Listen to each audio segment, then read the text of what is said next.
गुरुजी के लिए 3 साल का शोक मनाने के बाद 7 दिनों में मैं अपनी पहचान वापस पा सकूंगा। तब अपनी चू यूहे की अद्वितीय चिकित्सा कला से मैं अपनी पत्नी को सबसे अच्छा जीवन दे पाऊंगा।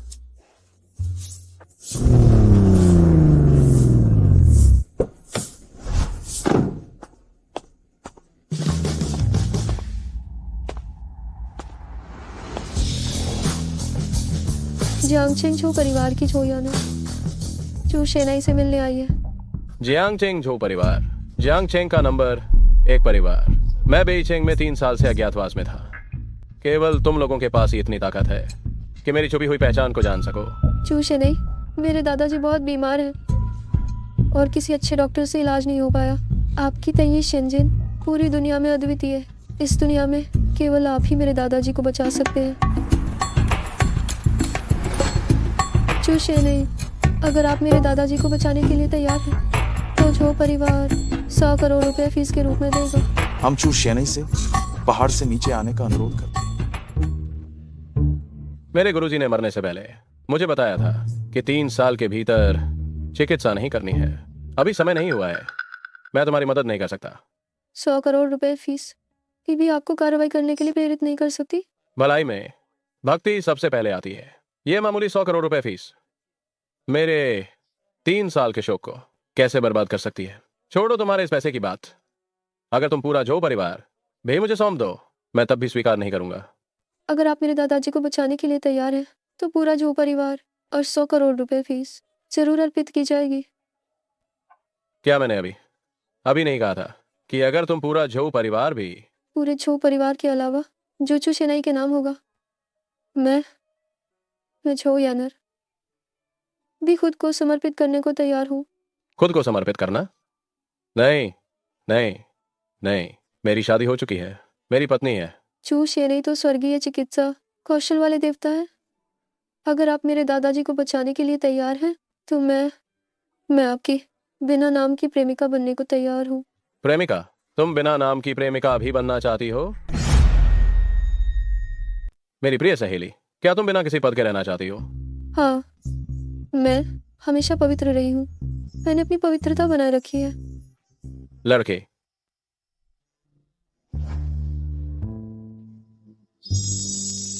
लड़की, ऐसा नहीं है कि मैं मदद नहीं करना चाहता, बल्कि मेरे पास मेरे गुरु की वसीयत पहले से है। समय अभी नहीं आया है। मैं सचमुच तुम्हारी मदद नहीं कर सकता। तो मैं तुम्हें कैसे मना सकती हूँ कि तुम मेरी मदद करो? 7 दिनों के बाद पूरे 3 साल हो जाएंगे। उस समय मैं निश्चित रूप से तुम्हारे दादाजी को बचाऊंगा। ये तो बहुत अच्छी बात है। कृपया चू शेनाई ये फीस स्वीकार करें। बिना किसी काम के इनाम स्वीकार नहीं किया जाता। यह पैसा तुम पहले वापस ले जाओ। जब मैं तुम्हारे दादाजी को ठीक कर दूंगा तब स्वीकार करने में कोई बुराई नहीं। ठीक है चू शेनाई, याना की बात निश्चित रूप से पूरी होगी। मेरे पास झू परिवार का ये टोकन है। भविष्य में आपको कोई भी परेशानी होने पर ये टोकन दिखाने पर समस्या निश्चित रूप से हल हो जाएगी।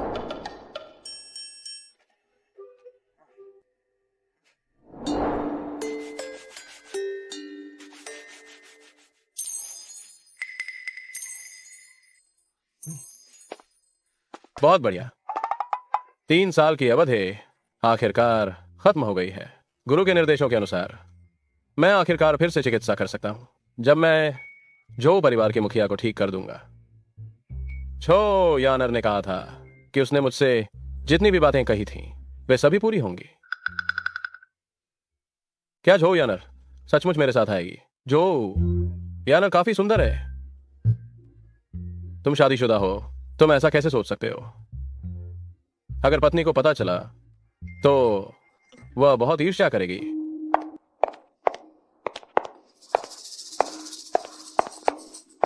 पत्नी, पत्नी, तुम्हें शराब की इतनी बदबू क्यों आ रही है? तुमने फिर से शराब पी है? मैंने शराब पी है या नहीं, इससे तुम्हें क्या मतलब है? पत्नी, तुम्हें क्या हुआ है? तुम्हें देखो, तुम एक बड़े आदमी हो। ये कैसा व्यवहार है? हमारी शादी को 3 साल हो गए हैं। तुम बस घर में कपड़े धोना, खाना बनाना और सफाई करना जानते हो। तुम्हारे किस काम के हो? पत्नी, तुमने मुझे क्या कहा? पत्नी, तुम मुझे पत्नी बुलाते हो क्या तुम मेरे पति हो? मैंने कभी सोचा था मेरा पति सबसे महान और बहुत सम्माननीय होगा। मैं उसकी देखरेख में रहूंगी, एक साधारण महिला बनूंगी और हर दिन अपने पति और बच्चों का ध्यान रखूंगी। लेकिन मैंने तुमसे शादी की, एक ऐसे बेकार व्यक्ति से जो सिर्फ खाता है और कुछ नहीं करता। पत्नी, मैं जल्द ही तुम्हें वह जीवन दे पाऊंगा जो तुम चाहती हो, बहुत जल्द। क्या तुम मेरा इंतजार कर सकती हो? बस करो। 3 साल मैंने तुम्हारा 3 साल से इंतजार किया है, लेकिन तुम भले ही तुम मुझसे 10 या 20 साल और इंतजार करवाओ, तुम वैसे ही अनुत्पादक रहोगे। एक महिला होने के नाते मैं हर दिन बाहर जाती हूँ और संघर्ष करती हूँ। क्या तुम्हें पता है मैंने कितनी शराब पी है और कितनी मुसीबतें झेली हैं? क्या तुम्हें सच में पता है? पत्नी, तुम नशे में हो। मैं तुमसे तब बात करूंगा जब तुम होश में आओगी। मैं अभी तुम्हारे लिए हैंगओवर सूप बनाने जाता हूँ। हाँ। मैं नहीं चाहती कि मेरा आदमी सिर्फ रसोई के इर्द गिर्द घूमता रहे और दिन भर कुछ भी हासिल न कर पाए। मैं तुम्हारी ये असफल कोमलता नहीं चाहती। मैं चाहती हूँ कि मेरा आदमी सम्माननीय हो, एक ऐसा आदमी जो अपनी पत्नी और बच्चों का भरण पोषण कर सके। अगर मेरे दादा ने मुझे मजबूर न किया होता तो मुझे लगता था कि तुम बदल जाओगे। चू यूनहे, तुमने मुझे बहुत निराश किया है। अरे बाप रे, मेरी बेटी, तुम इतनी नशे में क्यों हो? माँ, हमारे सुन घराना को बहुत बड़ी मुसीबत का सामना करना पड़ रहा है। मैं आज कई लोगों से मिली, बहुत शराब पी, लेकिन फिर भी कोई समाधान नहीं निकला। माँ, अरे मेरी बेटी, माँ, ये मेरी गलती है। मैं हमारे सुन घराना को नहीं बचा सकी। बेइजिंग के सबसे अमीर वान परिवार का वाली। सब खत्म हो गया। अब सब खत्म हो गया। जब मेरी बेटी ने तुमसे शादी की थी, उस समय वह बेइजिंग की पहली सुंदरता थी। तुम जैसे बेकार आदमी से शादी करके ये सच में 8 पीढ़ियों का दुर्भाग्य था। अब आयिंग मुश्किल में है, तुम कोई मदद नहीं कर सकते। माँ, मैं तुम मुझे माँ मत बुलाओ, मेरा तुम जैसा शर्मनाक दामाद नहीं है। मेरी प्यारी बेटी, परेशान मत हो, कोई ना कोई रास्ता जरूर निकलेगा। बेइजिंग वान परिवार सबसे शक्तिशाली है, लेकिन जिन परिवार की शक्ति भी कम नहीं है। जिन यंग मास्टर के बारे में सुना है कि वह अभी विदेश से लौटे हैं और वह एक मेडिकल डॉक्टर भी है। उस समय क्या वह तुम्हें पसंद नहीं करते थे? तो क्यों ना तुम उनसे मदद मांगो। माँ, मेरी शादी हो चुकी है। शादी के बाद तलाक नहीं हो सकता क्या? 3 साल हो गए हैं, तुम और वह अलग अलग कमरों में सोते हो। उन्होंने तुम्हें कभी छुआ तक नहीं है। तलाक? ये मैं देखती हूँ कौन आया है। माँ, मैं देखता हूँ। यह अक्लमंद नहीं है, मेरे रास्ते में मत आओ। माँ, आप अभी बहुत गुस्से में हैं। आपको बिल्कुल गुस्सा नहीं करना चाहिए, वरना आप बहुत बीमार हो जाएंगी। मैं बीमार नहीं थी, पर तुमने मुझे बीमार कर दिया। निकम्मे नकारा, दफा हो जाओ। तलाक? पत्नी, क्या तुम सच में मुझसे तलाक लेना चाहती हो? जैसी करनी वैसी भरनी। मुझे बस अपनी किस्मत का अफसोस है कि मैंने तुम जैसे इंसान से शादी की। पत्नी, मैं तुमसे वादा करता हूँ, मैं तुम्हें जल्द ही वह जीवन दे पाऊंगा जो तुम चाहती हो। मैं गारंटी देता हूँ। अरे बाप रे, मैंने क्या सुना? एक बेकार आदमी बड़ी बड़ी बातें कर रहा है। तुम किस अधिकार से सुन परिवार को बचा सकते हो? जिन यंग मास्टर, आइए बैठिए। यिंगिंग, कई साल हो गए देखा नहीं। तुम अभी भी उतनी ही खूबसूरत हो। तुम नहीं जानती, इन इतने सालों में मैं तुम्हें कभी नहीं भूला। विदेश जाने के बाद मैं हर रात दिन तुम्हें ही सोचता रहा। जिन यंग मास्टर, मेरे पति यही हैं। कृपया मेरे पति के सामने मुझसे ऐसी बातें न करें। क्या वह तुम्हारा पति है? मैंने आंटी से सब कुछ सुना है। तुम दोनों को शादी किए हुए 3 साल हो गए हैं और तुमने कभी एक दूसरे का हाथ भी नहीं पकड़ा। ऐसा बेकार आदमी बेइजिंग की सबसे खूबसूरत महिला का पति बनने लायक नहीं। यिंगिंग, मुझे पता है कि वान परिवार सुन घराना को खरीदने वाला है। मुझे एक मौका दो, मैं सुन घराना की रक्षा करूंगा, सुन घराना को समृद्ध बनाऊंगा और तुम्हें एक आदमी का प्यार भी महसूस कराऊंगा। जिन चाओ, तुम पागल हो गए हो। तुम मेरी पत्नी पर बुरी नजर डालने की हिम्मत कैसे कर सकते हो? छोड़ो, तू कुत्ते का बच्चा, इस शाव को छूने की हिम्मत कैसे की? चुयुने, तुम मुझे छोड़ दो। क्या जिन शाओ वो है जिससे तुम दुश्मनी मोल ले सकते हो? पत्नी, मैं सुन ग्रुप के संकट को हल कर सकता हूँ। मुझे बस एक फोन करना है। तुम चुप रहो। क्या तुम्हें सच में लगता है कि तुम कोई अच्छे इंसान हो? तो तुम खुद को देखो, अपने आप को आईने में तो देख लो। कहता है एक फोन से हल कर देगा। तुम अपने आप को समझते क्या हो? तुम जल्दी से मेरी बेटी को तलाक दे दो। माँ, मैं यूने को तलाक नहीं दूंगी। बेटी, इस बेकार आदमी ने तुमसे 3 साल पहले शादी की। घर का काम करने के अलावा इसका कोई और काम नहीं है। जिन शाओ कितना अच्छा आदमी है। उसका परिवार समृद्ध है। वो एक मेडिकल डॉक्टर भी है। अगर तुम जिन शाओ से शादी कर लेती हो तो हमारे सुन परिवार को बचाया जा सकता है। माँ, मान लो कि आपकी बेटी की किस्मत खराब है। तुम बुरी बेटी हो। सुन ग्रुप, ये तुम्हारे दिवंगत पिता के जीवन भर की कड़ी मेहनत थी। अगर ये तुम्हारे हाथों बर्बाद हो गया तो 100 साल बाद मैं उन्हें क्या मुंह दिखाऊंगी? बेटी, तुम मुझे सच में मार डालोगी? माँ, माँ, माँ, मुझे बचाओ, माँ। मुझे बचाओ। गोल्डन प्रिंस, आप विदेश से लौटे एक मेडिकल डॉक्टर हैं। कृपया मेरी माँ को देखने में मदद करें। उन्हें क्या हुआ है? अभी तक कोई निदान नहीं हुआ है। पता नहीं क्या स्थिति है। जल्दी अस्पताल ले जाना चाहिए। हमारी माँ का जिगर अत्यधिक गर्म हो गया है। एक पल के लिए क्रोधित हो गई हैं। हालांकि उन्होंने जमा हुआ खून उल्टी किया, लेकिन ये अच्छी बात है। इस तरह उन्हें आपातकालीन अस्पताल ले जाने की जरूरत नहीं पड़ेगी। आंटी ने खून की उल्टी की है और आप अभी भी उन्हें आपातकालीन चिकित्सा के लिए नहीं ले जा रहे हैं। तुम जैसे दामाद की क्या मंशा है? मैं एक पारंपरिक चीनी चिकित्सक हूँ। उन्होंने जमा हुआ खून उल्टी किया है। कुछ और पारंपरिक चीनी दवाइयाँ तैयार करने के बाद कुछ दिनों के लिए अच्छी तरह से देखभाल करने से ही ठीक हो जाएगा। अगर उन्हें आईसीयू में भर्ती कराया जाता है तो सर्जरी में हजारों रुपए लगेंगे। अब मुझे समझ आ गया है। तुम जैसे घर जमाई के पास पैसे नहीं है। बस करो, तुम लोग अब और झगड़ा मत करो। चलो गोल्डन प्रिंस की बात मानते हैं। मेरी माँ को जल्दी से अस्पताल ले जाते हैं। वो तो ये भी नहीं बता पा रहा कि क्या बीमारी है। पत्नी, अगर आप मुझे हमारी माँ की एक्यूपंक्चर करने दें तो हमारी माँ ठीक हो जाएंगी। एक्यूपंक्चर? ये क्या बकवास है? ऐसे समय में कोई पारंपरिक चीनी एक्यूपंक्चर सीखता है? जियांगछेंग की संस्कृति 5000 साल पुरानी है। पारंपरिक चीनी चिकित्सा संस्कृति बहुत गहरी है। तुम जैसे पश्चिमी देशों की चापलूसी करने वाले कैसे समझ सकते हो? हम पारंपरिक चीनी चिकित्सा बस रहस्यमय और दिखावा है। ये सिर्फ रहस्य बनाने का काम करती है। इसका कोई वैज्ञानिक आधार नहीं है। जिसे पश्चिमी चिकित्सा ठीक कर सकती है उसे पारंपरिक चीनी चिकित्सा भी ठीक कर सकती है। जिसे पश्चिमी चिकित्सा ठीक नहीं कर सकती उसे पारंपरिक चीनी चिकित्सा और भी बेहतर तरीके से ठीक कर सकती है। यिंगयंग, मैं एक मेडिकल डॉक्टर हूँ। ये आवारा पता नहीं कहाँ से ये सब अनाड़ी तरीके सीख कर आया है। तुम उस पर विश्वास करती हो या मुझ पर? यून है, क्या मैं अभी भी तुम पर विश्वास कर सकती हूँ? पत्नी, मुझ पर विश्वास करो। ठीक है, तो मैं 120 पर कॉल करती हूँ। ठीक है। अगर तुम चाची को होश में ला सकते हो तो मैं तुम्हारे सामने घुटने टेक दूंगा और तुम्हारा नाम अपनाऊंगा और तुम्हें 1 करोड़ और दूंगा। ठीक है, तो अपनी आंखें फाड़ कर देखो और अच्छी तरह से देखो। चीनी दवा का चमत्कार।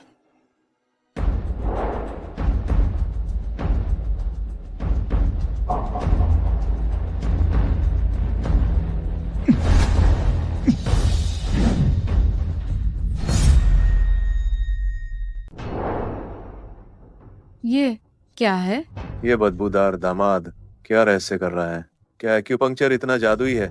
यून है, क्या तुमने नहीं कहा था कि मेरी माँ जल्दी जाग जाएंगी? ये क्या, कोई हलचल ही नहीं है। वो बस बकवास कर रहे हैं। यिंगयंग, उस पर विश्वास मत करो। क्या मैं कोशिश करूं? पहले चाची को जगाऊं? नहीं, सोना सुई शरीर में है, इसे हिलना नहीं चाहिए। एक मामूली बदबूदार दामाद। इस तरह मेरे यंग मास्टर से बात करने की हिम्मत कैसे हुई? यह यंग मास्टर विदेश से लौटे हुए मेडिकल डॉक्टर हैं। भले ही तुम डॉक्टर हो, लेकिन तुम्हें बीमारी का इलाज करना बिल्कुल नहीं आता। बकवास। चाची की हालत अभी गंभीर है।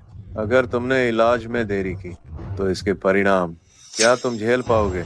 ठीक है यून है, जिन यंग मास्टर को मेरी माँ को देखने दो। वो देख सकते हैं, लेकिन सोने की सुई को नहीं हिला सकते। यून है, मैं जानती हूँ कि मेरी माँ सामान्य रूप से तुम्हारे साथ अच्छी नहीं रहती, लेकिन फिर भी वो मेरी माँ है। तुम मेरे साथ ऐसा क्यों कर रहे हो? जिन यंग मास्टर, कृपया मेरी माँ को जल्दी से देखें और सोने की सुई निकालकर मेरी माँ को बचाओ। पत्नी, सोने की सुई सच में नहीं निकाली जा सकती। मैं जो यूं है अपनी जान की बाजी लगा कर कहता हूँ, मैं हमारी माँ को जरूर ठीक कर दूंगा। बदबूदार दामाद, सुना नहीं क्या? अभी यहाँ से निकल जाओ।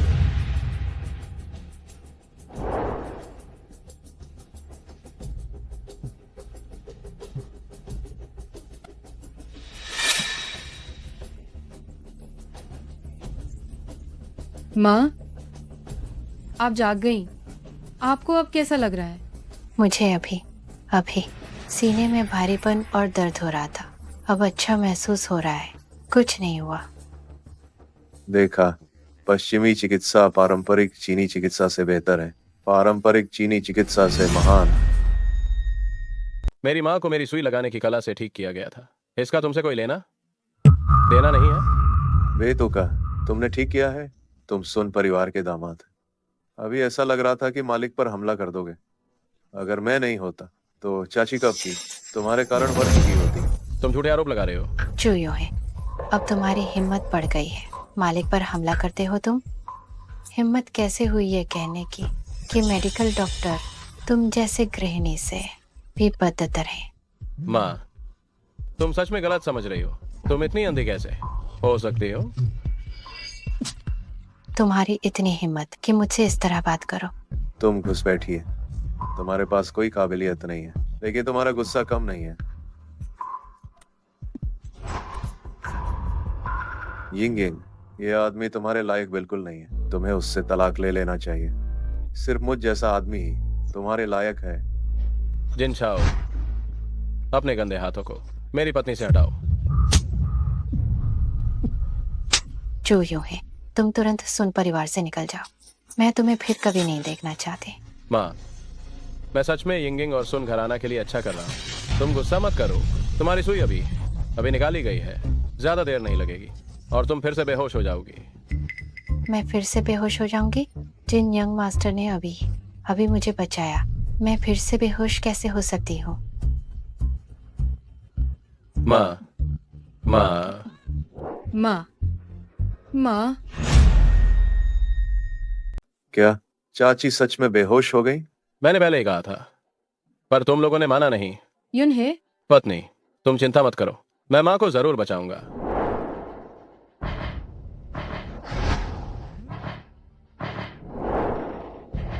जब मैं एक मेडिकल डॉक्टर चाची को ठीक नहीं कर पाया तो तू यह बेकार दामाद। यिंगिन, जल्दी चाची को अस्पताल ले चलो। ये एम्बुलेंस अभी तक क्यों नहीं आई? 3 सेकंड के अंदर मेरी माँ होश में आ जाएंगी। क्या पाखंड कर रहे हो? क्या सच में खुद को कोई दिव्य चिकित्सक समझते हो? 3, 2, 1।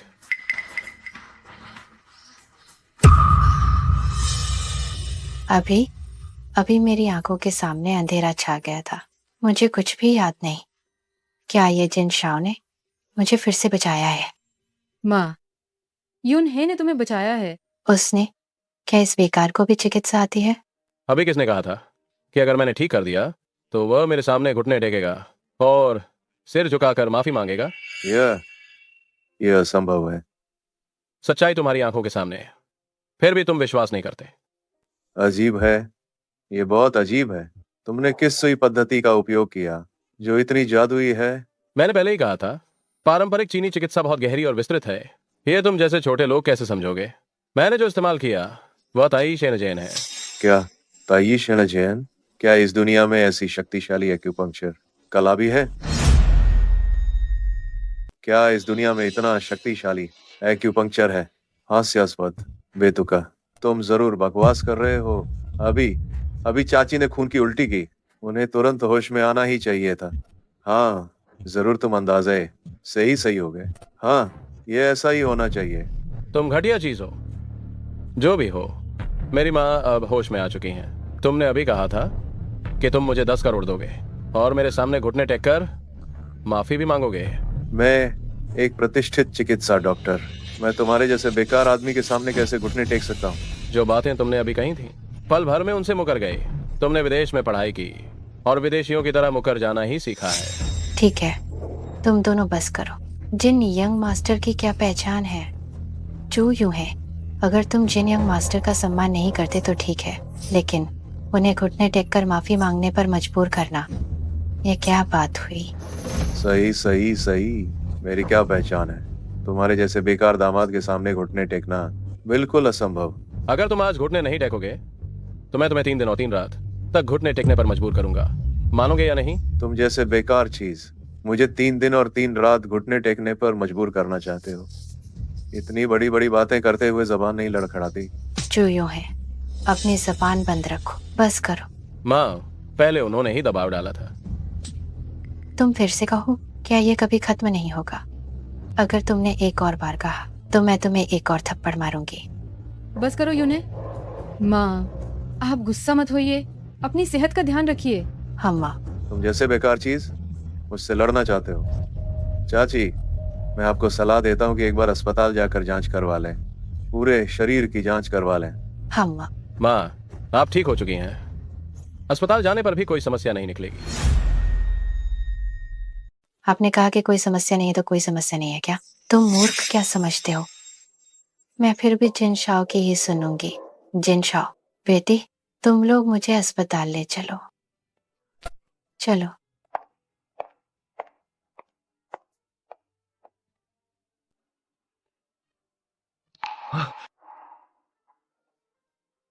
धन्यवाद।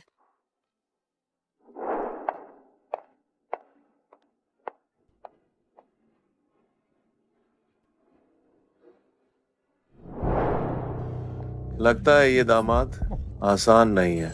जो यूं है, अगर मैं सुन यिंगयिंग को हासिल नहीं कर पाया तो मैं इंसान नहीं कहलाऊंगा। ये छोटी सी बात में मैं तुम्हारी मदद करूंगा। हेलो, क्या ये यान यंग मास्टर है? मैं नानचिंग चांग परिवार का जांग शियान हूँ। मुझे पता है तुम हमेशा से सुन ग्रुप को खरीदना चाहते हो। क्या मिलकर सुन ग्रुप को पूरी तरह से निगलने में कोई रुचि है? बेशक रुचि है। मेरे संदेश का इंतजार करना। ठीक है।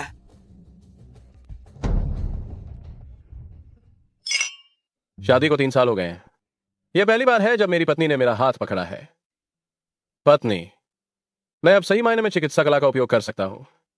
मैं तुम्हें बताना चाहता हूं, मैं वह आदमी हूं जिस पर तुम जीवन भर भरोसा कर सकती हो। चूशे नहीं, 7 दिन बीत गए हैं। मेरे दादाजी की बीमारी और गंभीर हो गई है। मैं दादाजी को चार्टर्ड विमान से बेइजिंग ले आई हूँ। अभी यहाँ होटल में ठहरे हुए हैं। आप कहाँ हैं? मैं आपको लेने अभी आती हूँ। मेरे दादाजी अभी कोमा में चले गए हैं। अब 1 मिनट की भी देरी नहीं कर सकते। मैं घर पर हूं, आकर मुझे ले जाओ। ठीक है, मैं अभी आती हूँ। कृपया आप दरवाजे पर मेरा इंतजार करें। अरे रुको, अभी इस समय बेइजिंग में हर जगह ट्रैफिक जाम है। यह होटल से आने वाली ये सड़क सबसे ज्यादा जाम वाली है। भले ही तुम गाड़ी चला कर आओ, कम से कम 30 मिनट लगेंगे। यह कोई बात नहीं, मेरे पास एक तरीका है।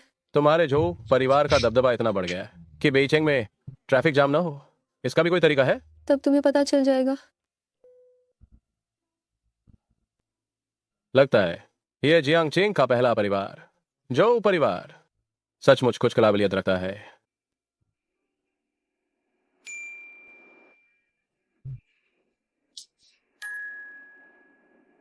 पंद्रह मिनट से ज्यादा हो गए हैं। जो यानन अभी तक क्यों नहीं आई? जो परिवार इतना अमीर है, कहीं ऐसा तो नहीं कि वह हेलीकॉप्टर से आ रही हो?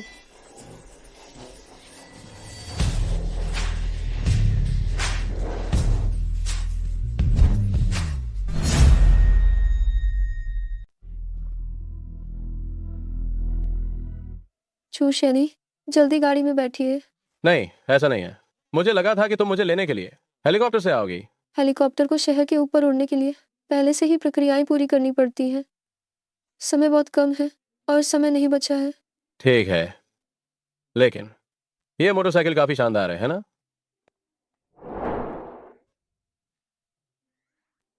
लेकिन मैं कहां पकड़ूं? अगर तुम अभी इसे चलाने लगी तो क्या मुझे बहुत दूर नहीं फेंक दोगी? मेरी कमर पकड़ो। क्या? हमारी ये दूसरी मुलाकात है और तुम क्या तुम मुझे तुम्हें पकड़ने के लिए कह रही हो? यह ठीक नहीं होगा। और स्त्री पुरुष का आपस में इतना नजदीक होना ठीक नहीं। अगर मेरी पत्नी को पता चला कि मैंने तुम्हें पकड़ा है तो क्या वह ईर्ष्या नहीं करेगी। इससे क्या फर्क पड़ता है? आखिरकार मैं एक दिन तुम्हारी ही हूँ। अभी कसकर पकड़ लो, कुछ नहीं होगा। ये तुमने ही मुझे पकड़ने के लिए कहा है। ऐसे कैसे चलेगा? मैं अभी गाड़ी चलाऊंगी और तुम्हें सीधा बाहर फेंक दूंगी। तो मैं कहाँ पकड़ूं? मेरी कमर पकड़ो, कसकर पकड़ो। ओ, अरे, कसकर पकड़ो।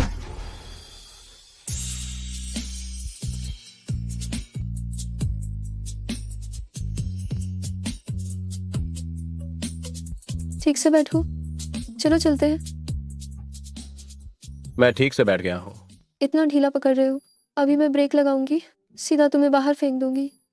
क्या क्या मैं अभी भी कसकर नहीं पकड़े हुए हूँ? और फिर मैं बहुत कसकर पकड़ने की हिम्मत भी नहीं कर सकता। तुम किस बात से डरते हो? मैंने तो कहा है, अगर तुम मेरे दादाजी को ठीक कर पाए तो झो परिवार सब कुछ तुम्हारा होगा। मुझे भी तुम ही रखोगे। अरे, ये विषय यहीं खत्म करो। मैं पहले ही कह चुका हूँ, मेरी एक पत्नी है। तो इसमें डरने की क्या बात है? वैसे भी मैं तो तुम्हारी ही हूँ। तुम अभी मुझे गले लगाओ, इसमें क्या बड़ी बात है? क्या मैं तुम्हारा हूँ? हे, मैं ऐसा नहीं हूँ। तुम कुछ भी अनाप शनाप मत बोलो। मैं नहीं हूँ। अगर नहीं होते तो दिल इतनी तेजी से क्यों धड़क रहा है?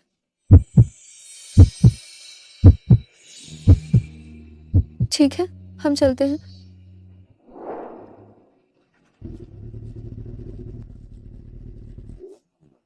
अरे, तुम थोड़ा धीरे चलाओ, मुझे डर लग रहा है। पिताजी, आप सच में अपनी याददाश्त खो बैठे हैं। हमारा जो परिवार जियांगचेंग का सबसे बड़ा परिवार होने के नाते एक बड़ा व्यवसाय है और हम बहुत अमीर हैं। इसे एक महिला के हाथों में कैसे सौंपा जा सकता? झो यानर सिर्फ एक महिला है और उसकी समझ सीमित है। वह जो परिवार को कैसे संभाल सकती है, इसकी जिम्मेदारी कैसे ले सकती है? पिताजी, आपने जो परिवार उसे क्यों दिया, मुझे क्यों नहीं दिया? आखिर मैं आपका दूसरा बेटा हूँ और छो परिवार का पुरुष सदस्य हूँ। पिताजी, आप निश्चित रूप से गंभीर रूप से बीमार हैं और भ्रमित हैं। इसीलिए आपने इस महिला जो यानर को जो परिवार का नियंत्रण सौंप दिया है। यह गलती मैं छो फेंग कभी नहीं होने दूंगा। जो परिवार केवल मेरे हाथों में ही और अधिक फलेगा फूलेगा। कौन है? ये आपका अधीनस्थ है श्रीमान छो। अंदर आओ। अधीनस्थ श्रीमान झो को प्रणाम करता है। जो यानर परिवार के मुखिया को क्यों ले गई? बीचेंग, क्या आपको पता चला? श्रीमान झो, आपके अधीनस्थ को पता चल गया है। छो यानर झो परिवार के मुखिया को बीचिंग ले गई। एक रहस्यमयी चिकित्सक जिसका नाम छू है, जो परिवार के मुखिया का इलाज करने के लिए। मेरे पिताजी गंभीर रूप से बीमार हैं। सभी प्रसिद्ध डॉक्टरों ने कहा है कि वह 3 दिन से ज्यादा नहीं जिएंगे। ये चू कौन है जो खुद को रहस्यमयी चिकित्सक कहने की हिम्मत करता है? ये वह चू बहुत रहस्यमयी है। मैं अयोग्य हूँ। बेकार, तुम्हारा क्या फायदा?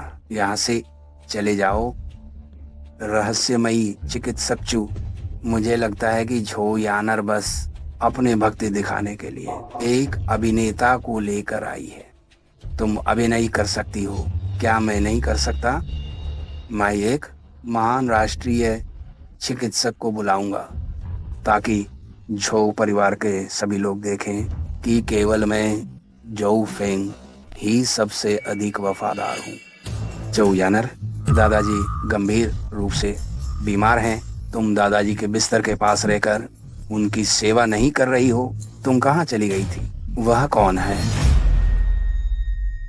चाचा जी, दादाजी की बीमारी पूरे देश के सबसे नामी डॉक्टर भी ठीक नहीं कर पाए। मैं बहुत चिंतित थी, इसलिए मैं हुआ लाओ को यहाँ लाई। अभी हालात गंभीर हैं। आप उन्हें पहले दादाजी को देखने अंदर जाने दें, फिर विस्तार से बात करेंगे। रुको, दिव्य वैद्य हुआ लाओ। यह लड़का जो इतनी कम उम्र का है और फटे पुराने कपड़े पहने, क्या यह दिव्य वैद्य कहलाने लायक है? चाचा जी, आप स्थिति नहीं जानते। आप कृपया उन्हें दादाजी को देखने अंदर जाने दें। झो परिवार के मुखिया तुम्हारे दादा हैं और मेरे पिता भी हैं। क्या मैं अपने पिता को बचाना नहीं चाहता? और फिर भी मैंने पहले ही जियांग प्रांत के राष्ट्रीय वैद्य हुआ चांगकिंग को इलाज के लिए बुलाया है। इस मामले में आपको हस्तक्षेप करने की कोई जरूरत नहीं। यानाएर, ये नहीं कि मैं तुम्हें कुछ कह रहा हूँ। अगर तुम एक अभिनेता को भी बुलाना चाहती हो तो एक बड़ी उम्र के व्यक्ति को बुलाना चाहिए जो आसानी से लोगों को धोखा दे सके। आप क्या कह रहे हैं? कुछ नहीं, ये आदमी किसी काम का दिव्य वैद्य नहीं है। इसे एक तरफ हट जाने दो। सुश्री जो, हाँ पहले अंदर जाकर देखें कि दादाजी कैसे हैं। अगर अंदर के डॉक्टर उनका इलाज नहीं कर पाते तो मैं फिर अंदर जाकर इलाज करूंगा। लेकिन अगर तब तक बहुत देर हो गई तो? चिंता मत करो, जब तक सांस की एक किरण भी है मैं उन्हें बचा लूंगा। सचमुच अजीबोगरीब घटनाएं हर साल होती हैं, लेकिन इस साल कुछ ज्यादा ही हैं। सिर्फ एक छोटा सा युवा देहाती यह कहने की हिम्मत करता है कि वह एक सांस से भी किसी को बचा सकता है। जरा अपनी शक्ल तो देखो, कहाँ से तुम एक डॉक्टर जैसे दिखते हो। चिकित्सा ज्ञान उम्र से तय नहीं होता। हम चलते हैं।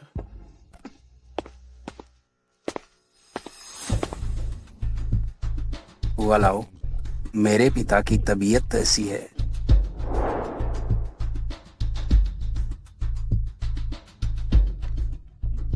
जो परिवार के मुखिया को दिल का दौरा बहुत गंभीर हो गया है। मैं एक विशेष उपचार से उनकी जान 1 महीने तक बचा सकता हूँ। क्या? बस 1 महीने के लिए? जब मैं हुआ चांगकिंग खुद हस्तक्षेप करता हूँ। तुम्हारे दादाजी की जान 1 महीने के लिए बचा रहा हूँ। तुम्हें अभी भी क्या असंतोष है? तो 1 महीने बाद क्या होगा? जब समय पूरा हो जाएगा तो देवता भी आ जाएं, तो भी नहीं बचा पाएंगे। ये कैसे हो सकता है? हे चू चिकित्सक, जल्दी कोई तरीका सोचो। कृपया मेरे दादाजी को देखो। कैसा चू चिकित्सक? क्या इस दुनिया में मुझसे भी ज्यादा कोई एक्यूपंक्चर जानता है? मजाक, सच में मजाक। इलाज हो सकता है या नहीं, एक नजर में पता चल जाएगा।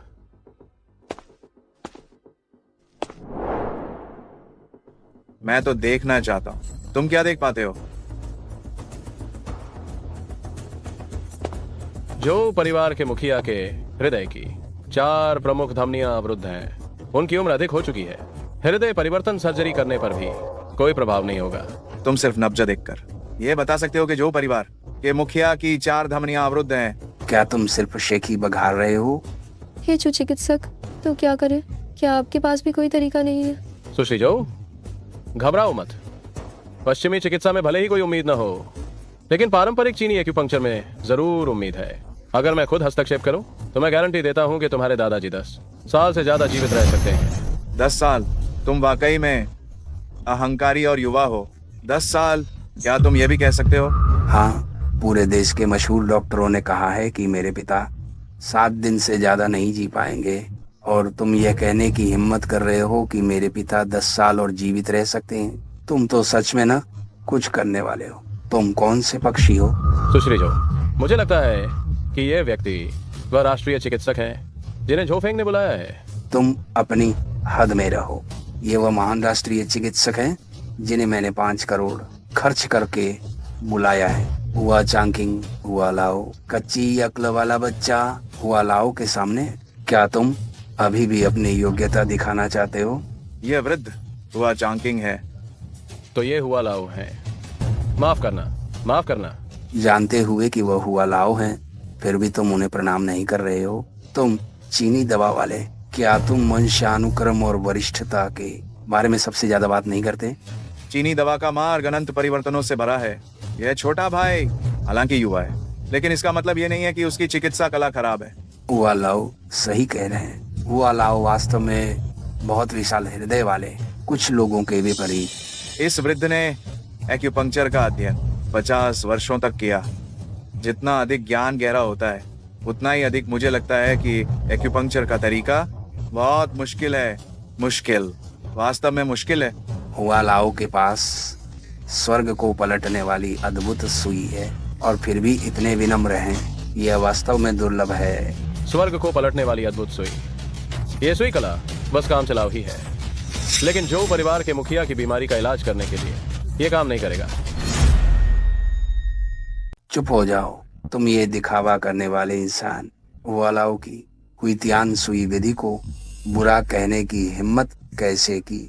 लगता है तुम हुआलाओ की प्रतिष्ठा के बारे में नहीं जानते। हुआलाओ 50 साल पहले चीनी चिकित्सा जगत में एक अद्वितीय प्रतिभा के रूप में जाने जाते थे। वह राष्ट्रीय चिकित्सक के महान गुरु के शिष्य थे और राष्ट्रीय चिकित्सक के महान गुरु की 19वीं पीढ़ी के उत्तराधिकारी हैं। 30 साल पहले बेइचेंग के शहर प्रमुख एक गंभीर बीमारी से पीड़ित थे। कोई भी उनका इलाज नहीं कर पाया। हुआलाओ ने उनकी बीमारी का इलाज किया था। 10 साल पहले हुआलाओ ने वही जेंजुदा क्वान लिखा जिसे देश भर के चीनी चिकित्सा विश्वविद्यालयों में पाठ्य पुस्तक के रूप में अपनाया गया और ये चीनी चिकित्सा के छात्रों के लिए एक आवश्यक पुस्तक है। कुछ समय पहले ही जियांग प्रांत के राष्ट्रीय प्रमुख ने भी हुआ लाओ को इलाज के लिए बुलाया था। यह बात सबको पता है, कोई भी इससे अनजान नहीं है। यहाँ तक कि राष्ट्रीय प्रमुख ने हुआ लाओ को इलाज के लिए बुलाया था। हुआ लाओ वाकई बहुत अद्भुत है। यह सब सिर्फ नाम है। एक चिकित्सक के लिए माता पिता जैसा दिल होना चाहिए। मरीजों के दर्द को दूर कर पाना, यही एक चिकित्सक की सबसे बड़ी इच्छा होती है। हुआ लाओ की प्रतिष्ठा वास्तव में बहुत शानदार है। आप जो कह रहे हैं वो बिल्कुल सही है, लेकिन हुइतियान सुई विधि जो परिवार के प्रमुख पर कोई असर नहीं कर रही है। मैं पहले ही कह चुका हूँ, हुइतियान सुई विधि मुश्किल से ही एक सामान्य सुई विधि मानी जा सकती है। अगर सच कहूँ तो यह सिर्फ निम्न स्तर की सुई विधि है। लड़के, तुम हुइतियान सुई विधि को निम्न स्तर का कहने की हिम्मत कैसे की? तुम्हें यह हिम्मत किसने दी इतना साहसी होने की? हुआ लाओ, आपने पहले भी कहा था एक्यूपंक्चर सीखना बहुत मुश्किल है। आपको इसे सीखने में बहुत कठिनाई हुई थी। लगता है आपकी प्रतिभा भी कुछ खास नहीं है। मैं इसे इतनी जल्दी कैसे सीख गया? बदतमीज, मेरी प्रतिभा को कम कहने की हिम्मत की। तुम कौन सी सुई विधि जानते हो? क्या बाबूजी जैन शू है या शुआनमियाओ सुई विधि है? वूजी जेन शू, शुआनमियाओ सुई विधि, मैं दोनों में से कोई भी नहीं जानता। कितने हास्यास्पद हो तुम। एक कुएं का मेंढक, तुमने कितना आकाश देखा है? क्या पुनर्जीवन सुई विधि से भी कुछ बेहतर हो सकता है? तुम्हें वुजी सुई विधि और श्वानमियाओ सुई विधि के बारे में भी नहीं पता, फिर भी मेरे सामने एक्यूपंक्चर के बारे में बात करने की हिम्मत करते हो। मैं तो सच्ची बात कह रहा हूँ, मुझे सच में ये दोनों सुई विधियां नहीं आती। अरे ओ लड़के, तुम्हारा असली रूप सामने आ गया। तुम्हें 2 महान सुई विधियों के बारे में भी नहीं पता और फिर भी यहाँ नाटक कर रहे हो। तुमने यह सहायक अभिनेता कहाँ से ढूंढा? इसकी एक्टिंग इतनी खराब है। चाचा जी, आप क्या कह रहे हैं? मैं कहाँ से कोई अभिनेता लाऊंगी? चूशे नहीं, वो सच में। ठीक है, ये दोनों सुई लगाने की विधियां मुझे सच में नहीं आती, पर इसका मतलब ये नहीं कि मुझे इनके बारे में पता नहीं है। ये दोनों सुई लगाने की विधियां ज्यादा से ज्यादा बस तीसरी श्रेणी की, दूसरी श्रेणी की सुई लगाने की कला है। दिखावा करो, तुम अभी भी दिखावा कर रहे हो। इस ड्रामे का भी अंत होना चाहिए। चू नाम के आदमी येनेर ने तुम्हें कितने पैसे दिए हैं? मैं तुम्हें 2 गुना दूंगा। पैसे लो और निकल जाओ यहाँ से। एक मस्खरे जैसा आदमी, तुम्हें देखकर ही घिन आती है। सुश्री जो ने मुझे बुलाया है ताकि वह जो परिवार की सारी संपत्ति मेरे हवाले कर दे। तुमने जो परिवार को ही हवाले कर दिया? जो परिवार की सारी संपत्ति दादाजी की जान से ज्यादा कुछ नहीं है। सुश्री जो, तुम उस पर विश्वास करोगी पर मुझ पर नहीं। राष्ट्रीय चिकित्सा के पवित्र हाथ के 19वीं पीढ़ी के वंशज पर। लड़के, तुम कहते हो कि तुम्हें एक्यूपंक्चर आता है, तो मैं तुमसे पूछता हूँ, मायोकार्डियल इंफ्रक्शन के लिए सुई लगाने की विधि में कितने मिलीमीटर की चांदी की सुई का उपयोग करना चाहिए? शरीर में चांदी की सुई डालने पर उसे कितना गहरा डालना चाहिए? तुम किस एक्यूपॉइंट को उत्तेजित कर रहे हो? तुम घुमाने की विधि का उपयोग कर रहे हो या उठाने और डालने की विधि का?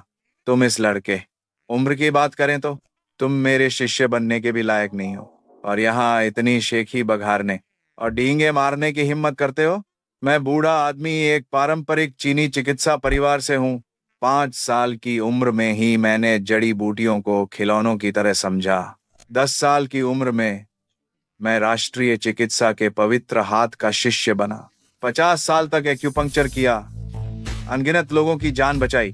मैं बूढ़ा आदमी पूरी दुनिया में घूम चुका हूँ। हर कोई मुझे देखकर भगवान की तरह मानता है। ये है तुम्हारे जैसे के लिए होने वाला अनुभव। मैं चीनी चिकित्सा संप्रदाय उस्ताद और पद को सबसे महत्वपूर्ण मानता हूँ। उम्र के हिसाब से, पद के हिसाब से मैं तुम्हारा पूर्वज भी हो सकता हूँ। तुम जैसे अहंकारी लड़के सच में अपने गुरु का अनादर करते हो। तो क्या हुआ? तुम मुझे गुस्सा दिलाकर मार डालोगे? तुम इतनी बड़ी उम्र में इतना गुस्सा करते हो, इससे सेहत खराब होगी। चूशे नहीं, आप हुआ लाओ को गुस्सा मत दिलाइए। ठीक है, मैं गुस्सा नहीं करता। मैं बस उन्हें अपनी आंखें खोलकर साफ साफ दिखाना चाहता हूँ कि सबसे बेहतरीन एक्यूपंक्चर तकनीक आखिर कैसी होती है। ठीक है, मैं यहीं खड़ा रहूंगा। मैं देखना चाहता हूँ कि तुम जो कहते हो वो कर पाते हो या नहीं। मेरा ये बूढ़ा चेहरा यहीं तुम्हारा इंतजार करेगा। मैं आपको नीचा दिखाना नहीं चाहता। आपने खुद ही अपना चेहरा आगे किया है ताकि मैं आपको नीचा दिखा सकूं। तुम चू नाम का आदमी, इससे पहले कि तुम कुछ करो, मैं तुम्हें चेतावनी देना चाहता हूँ कि यह मेरे जो परिवार का मुखिया मेरे अपने पिता है। अगर तुम ठीक नहीं कर पाए या मेरे पिता मर गए तो मैं गारंटी देता हूँ कि तुम इस दरवाजे से जिंदा बाहर निकलने के बारे में सोचना भी मत। दूसरे चाचा, आप ऐसे किसी को कैसे डरा सकते हैं? ठीक है, मान लो कि उसने पाद मार दी। जब मैं ये सुई लगाऊंगा तो तुम सब जान जाओगे। ये कैसी सुई लगाने की विधि है? यह ताई शेंजेन है। हुआ लाओ, ताई शेनजेन क्या है? ताई शेंजेन हमारे राष्ट्रीय चिकित्सा के पवित्र हाथ के संप्रदाय के प्रमुख के पास मौजूद एक रहस्यमय कला है। ये सबसे उच्चतम स्तर की सुई लगाने की विधि है जिसमें मरे हुए को भी जिंदा करने की अद्भुत शक्ति है। राष्ट्रीय चिकित्सा के पवित्र हाथ संप्रदाय के 19वीं पीढ़ी के वंशज हुआ चांगकिंग संप्रदाय प्रमुख को प्रणाम करते हैं। संप्रदाय प्रमुख?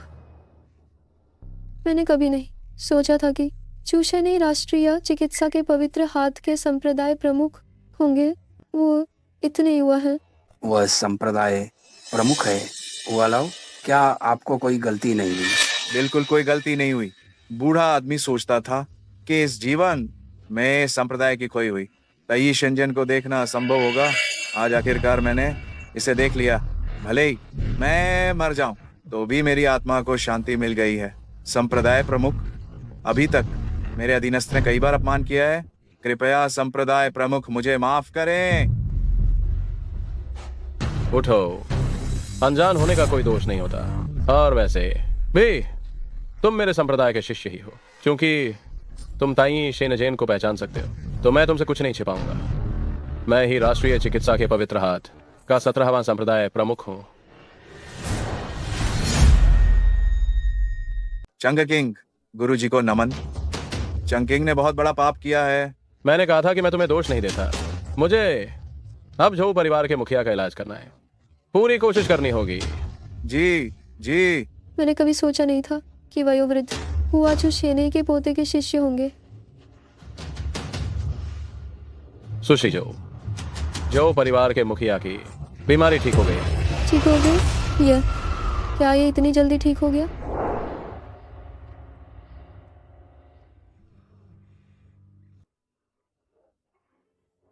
मैं कहाँ हूँ? पिताजी, आप आखिरकार जाग गए। यार, ये सब क्या हो रहा है? दादाजी, आप गंभीर रूप से बीमार थे। चू शेने की मदद से आपकी जान बच गई। चू शेनाई, मेरी जान बचाने के लिए आपका बहुत बहुत धन्यवाद। पिताजी, यानेर ने आपको बचाने के लिए हमारे जो परिवार की सारी संपत्ति दे दी। बेशक जो फेंग, तुम मेरे गुरुजी के दादा से ऐसे कैसे बात कर रहे हो?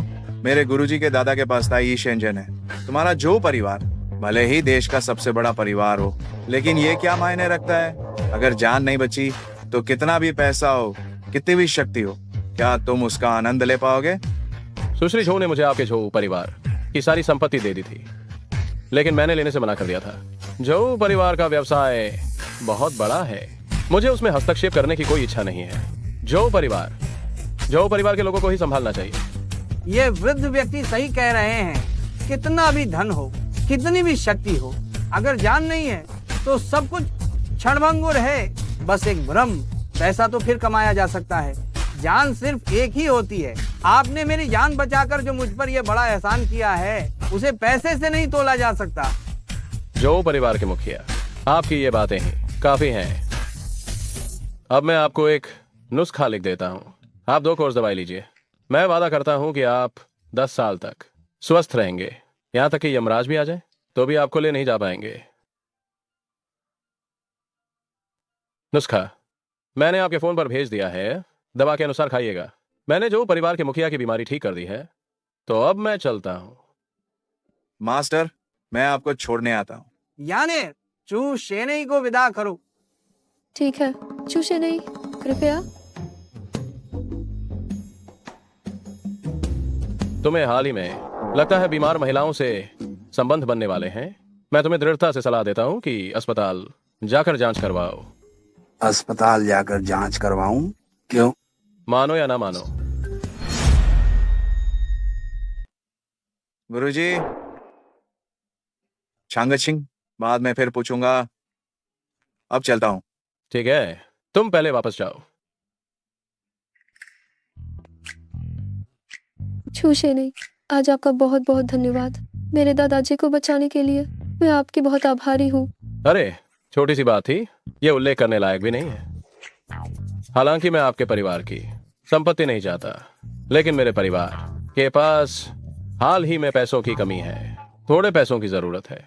मुझे बस डर है कि चू शेनई मेरी फीस स्वीकार नहीं करेंगे। ये लीजिए, इस कार्ड में 100 अरब की राशि है। इसके अलावा हमारे जो परिवार के पास बेइजिंग में अभी भी 15 संपत्तियां हैं, जिनमें Yihao night club, Yihao golf course, Yihao hotel शामिल हैं। हे रुको, मुझे बस 100 अरब चाहिए।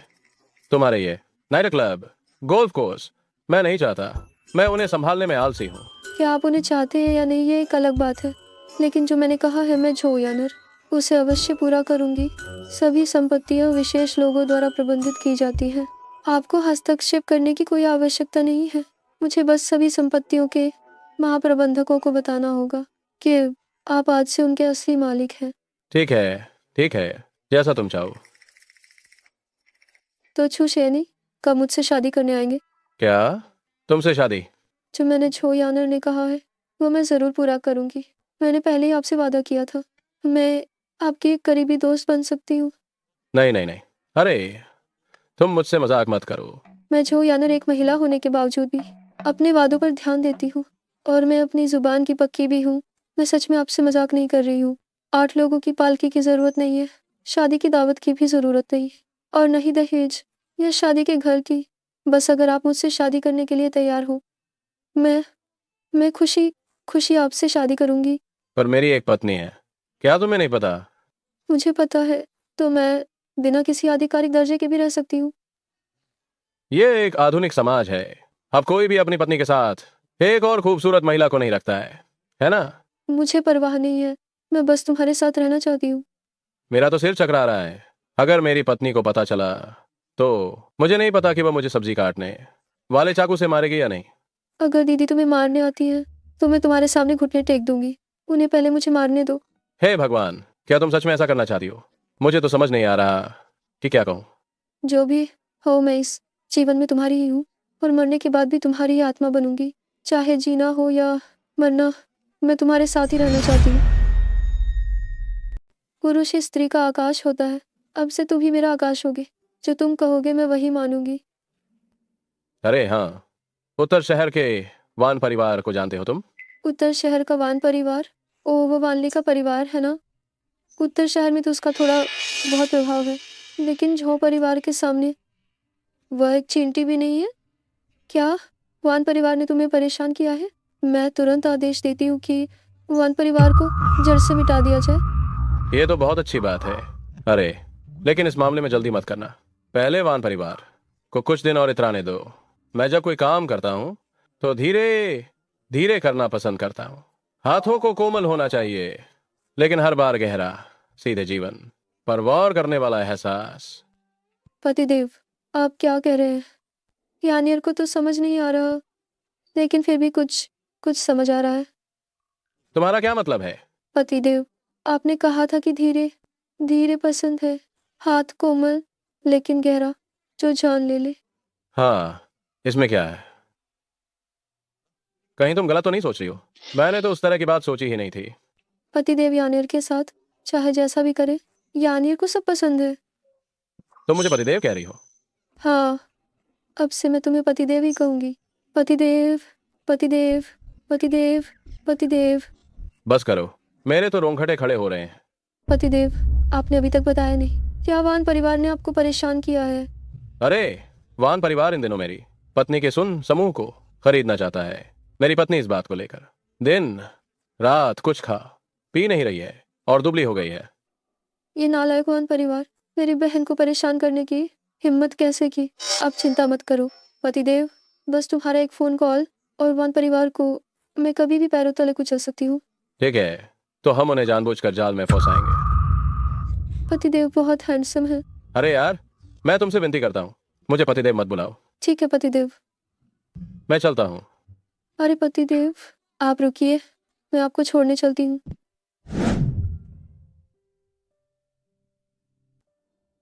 पत्नी जी, आओ बैठो। आज तुम यहाँ घर के काम क्यों कर रही हो? ये सारे काम पहले मैं नहीं करता था क्या? अरे, आमतौर पर तो तुम ही सब करते हो, तो इस बार मैं कोशिश करना चाहती थी।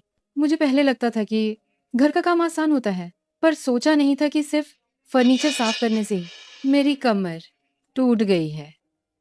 जल्दी से थोड़ा आराम कर लो, रात में तुम्हारे लिए कुछ स्वादिष्ट बनाऊंगा।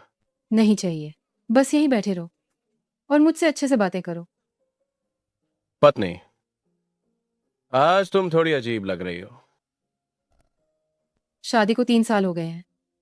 मैं हमेशा से चाहती थी कि तुम मेरा सहारा बनो, चाहती थी कि तुम मुझे हवा और बारिश से बचाओ।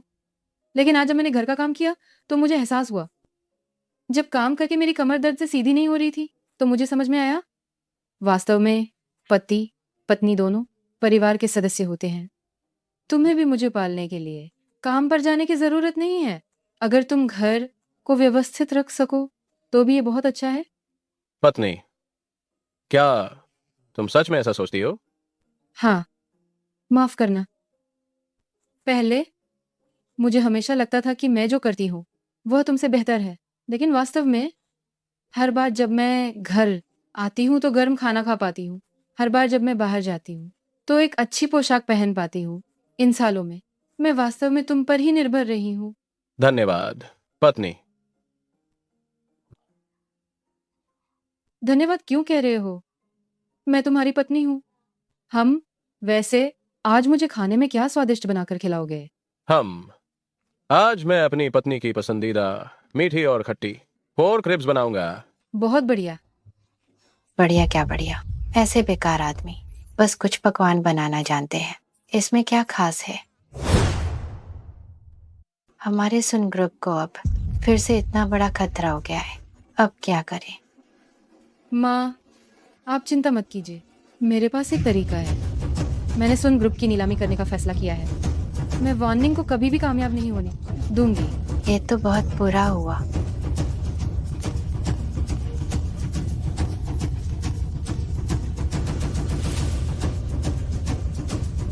क्या? ये नीलामी अभी भी वान परिवार के नियंत्रण में है।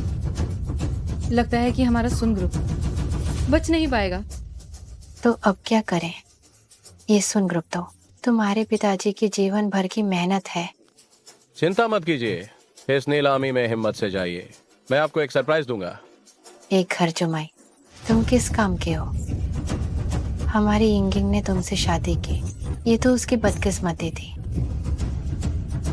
यून है, मुझे लगता है कि तुम पहले जैसे नहीं रहे। क्या मैं तुम पर फिर से भरोसा कर सकती हूँ? पत्नी, मुझ पर विश्वास करो, आखिरी बार मुझ पर विश्वास करो, मैं तुम्हें निराश नहीं करूंगा। ठीक है। ये सब गड़बड़ हो गया है, ये सब बिगड़ गया है। पूरे परिवार का भविष्य एक कर्जमई के हाथों में सौंप दिया। हमारे परिवार की ये कैसी दशा है।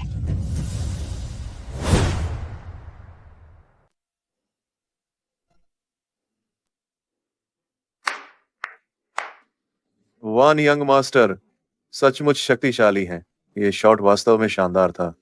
फिर भी इहाओ गोल्फ कोर्स पे खेलना ही असली मजा है। अन्य जगहों पर खेलने में कोई एहसास नहीं होता। इस बार की परम नीलामी सभा भी यही आयोजित होगी। बेशक, ये जियांगचेंग के पहले परिवार जो परिवार के हमारे बीजिंग में संपत्ति है। गोल्फ कोर्स और उपकरण दोनों दुनिया में सबसे बेहतरीन है। मेरी जीवन भर की इच्छा है कि वान परिवार मेरे नेतृत्व में झो परिवार की 10% शक्ति तक पहुंच सके, लेकिन ये लक्ष्य थोड़ा बड़ा है। मुझे विश्वास नहीं होता कि ये हासिल हो पाएगा। वान यंग मास्टर वास्तव में महत्वाकांक्षी है। जो परिवार एक प्रतिष्ठित और धनी परिवार है, जिससे हमारे जैसे छोटे परिवार की तुलना नहीं की जा सकती। हालांकि वान यंग मास्टर असाधारण रूप से प्रतिभाशाली है। अगर हम दोनों मिलकर काम करें तो अपने जीवन काल में जो परिवार की 10% शक्ति तक पहुंचना, ये लक्ष्य अभी भी प्राप्त किया जा सकता है। सही कहा। अगर हम दोनों मिलकर काम करें तो पूरे बेइजों में कोई हमारा मुकाबला नहीं कर सकता। पूरे सुन ग्रुप को खत्म करने के बाद हमारी ताकत और भी बढ़ जाएगी। परम नीलामी सभा की तैयारी कैसी चल रही है? कहीं कोई गड़बड़ तो नहीं होगी? तुम निश्चिंत रहो। क्या मुझे वान ली को कुछ करने के लिए चिंता करनी पड़ेगी? परम नीलामी सभा का मामला पहले ही सुलझ चुका है। कुछ ही परिवार इसमें भाग लेने की हिम्मत करेंगे। सुन ग्रुप निश्चित रूप से सबसे कम कीमत पर मेरे हाथ में आ जाएगा। बहुत कम लोग भाग लेने की हिम्मत करेंगे तो ये बहुत अच्छी बात है, पर मेरा मन हमेशा कुछ अजीब सा महसूस कर रहा है। अजीब क्यों महसूस होगा? उस दिन सुन परिवार में वो बेकार दामाद हमारे दोनों परिवारों के भारी दबाव के बावजूद जरा भी परवाह नहीं कर रहा था। तुम्हें क्या लगता है क्या हुआ? क्या तुम्हें डर है कि उस निकम्मे के पास कोई छिपी हुई चाल या योजना है, या वो सिर्फ भेड़िए की खाल में भेड़िया है? उसका व्यवहार बहुत शांत था, ढोंग जैसा नहीं लग रहा था। ढोंग नहीं है तो वो और क्या कर सकता है? जैसा कि तुमने कहा, भारी दबाव है। क्या वो इससे बच सकता है या निकल सकता है? मरने के इंतजार के अलावा वो और क्या कर सकता है? वान यंग मास्टर सही कह रहे हैं।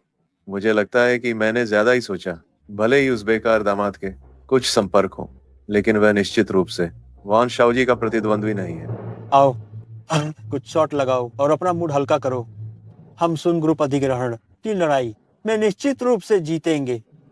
ठीक है, तब हम सुन यिंगेंग से खुद हमारे लिए शैंपेन खोलने को कहेंगे। जिन छाओ, वान ली ने मेरे लिए कोई रास्ता नहीं छोड़ा है। मैं परम नीलामी सभा में भी प्रवेश नहीं कर सकती। प्रवेश के लिए निमंत्रण पत्र अनिवार्य है।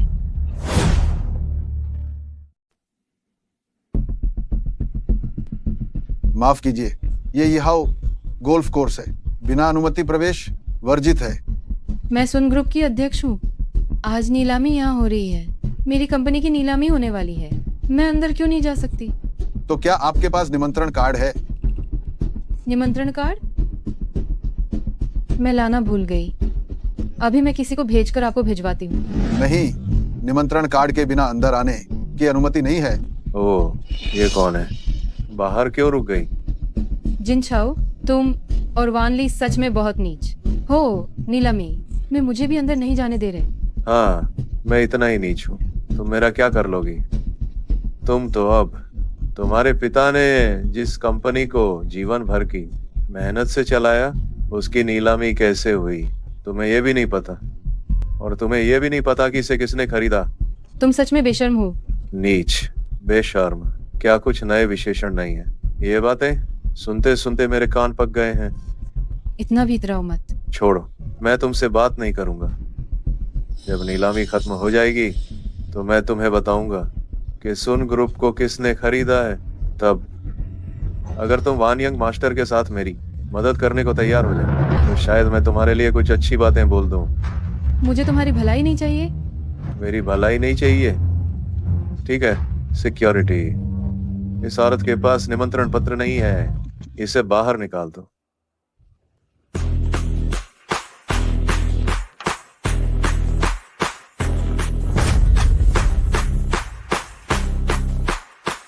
रुको। युनहे, तुम हो? ये निकम्मा दामाद आज इतना सज धज कर कैसे आया है? पत्नी, मुझे आने में देर हो गई। क्या तुम अंदर नहीं जा पा रही हो? मेरे पास निमंत्रण कार्ड नहीं है। सुरक्षाकर्मी मुझे अंदर नहीं जाने दे रहा। फिर से तुम? हाँ, फिर से मैं। क्या करोगे? आओ मुझे मारो। अगर हिम्मत है तो अंदर आओ। ठीक है, तो मैं तुम्हें अंदर जाकर दिखाता हूं। सुरक्षाकर्मी, उसे रोक लो। उसके पास निमंत्रण कार्ड नहीं है। श्रीमान, कृपया निमंत्रण पत्र दिखाइए। अगर आपके पास नहीं है तो हमें खेद है, आपको जाने के लिए कहना पड़ेगा। युनहे, चिंता मत करो।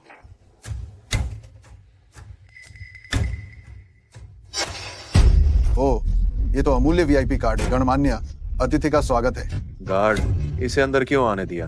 मेरे पास निमंत्रण पत्र है। अभी तुमने कहा था कि अगर मुझ में दम है तो मैं अंदर आ जाऊं।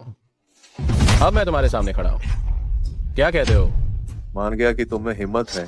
युनहे, तुम सच में एपेक्स नीलामी का निमंत्रण पत्र हासिल कर सके? मुझे तो लगा था। क्या तुम्हें अभी भी लगा कि मैं तुमसे झूठ बोल रहा हूं? वानली और जिनचाओ ने मिलकर नाकाबंदी कर दी है। भले ही मैं सन ग्रुप की सीईओ हूँ, फिर भी अंदर नहीं जा सकती। तुमने कहा था कि तुम्हारे पास निमंत्रण पत्र है। मुझे सिर्फ उम्मीद ही कर सकती थी और प्रार्थना कर सकती थी कि तुम्हारे पास सच में हो। सच में तुमने मुझे निराश नहीं किया। पत्नी, मैंने तुमसे वादा किया था, आज के बाद मैं तुम्हें फिर कभी निराश नहीं करूंगा। मुझे तुम पर विश्वास है। आज से मैं तुम पर फिर कभी संदेह नहीं करूंगी। धन्यवाद पत्नी। क्या ये हम पति पत्नी के बीच ऐसा नहीं होना चाहिए? चलो, नीलामी जल्द ही शुरू होने वाली है। ठीक है, चलो चलते हैं। क्या हो रहा है? हमारी एपेक्स नीलामी में हमेशा पूरी भीड़ रहती है। आज एक भी व्यक्ति क्यों नहीं है? वो हथौड़ा चलाने वाला आज मेरे अलावा कोई और नहीं आएगा। थोड़ी देर बाद नीलामी में जल्दी जल्दी बोलो, देर मत करना। ओह, वान यंग मास्टर, आप आ गए। ये अच्छी बात है कि तुम जानते हो कि मैं हूँ। जल्दी करो, नीलामी शुरू होने की घोषणा करो। लेकिन अभी समय नहीं हुआ है। जब मैं कहूँ तभी शुरू करो। इतनी बकवास क्यों कर रहे हो? अरे वैसे भी मैं अकेला ही हूँ। वान यंग मास्टर, बहुत बुरा हुआ। क्या हो गया तुम्हें? अभी सुन यिंगेंग अंदर नहीं आ पा रही। ये तो तय ही था, वो अंदर नहीं आ सकती क्योंकि मैंने ही ऐसा इंतजाम किया था। उसके पास कोई इनविटेशन कार्ड नहीं है। आज पूरे वेन्यू में सिर्फ मेरे पास ही इनविटेशन कार्ड है। नहीं, ऐसा नहीं है। आपके पास ही एक आमंत्रण पत्र नहीं है। क्या तुमने क्या कहा? सिर्फ एक नहीं? हाँ, सिर्फ आपका वाला नहीं, एक और विशेष आमंत्रण पत्र है। ये सुन यिंगेंग का घर जमाई लाया है। ये कैसे मुमकिन है? क्यों मुमकिन नहीं है?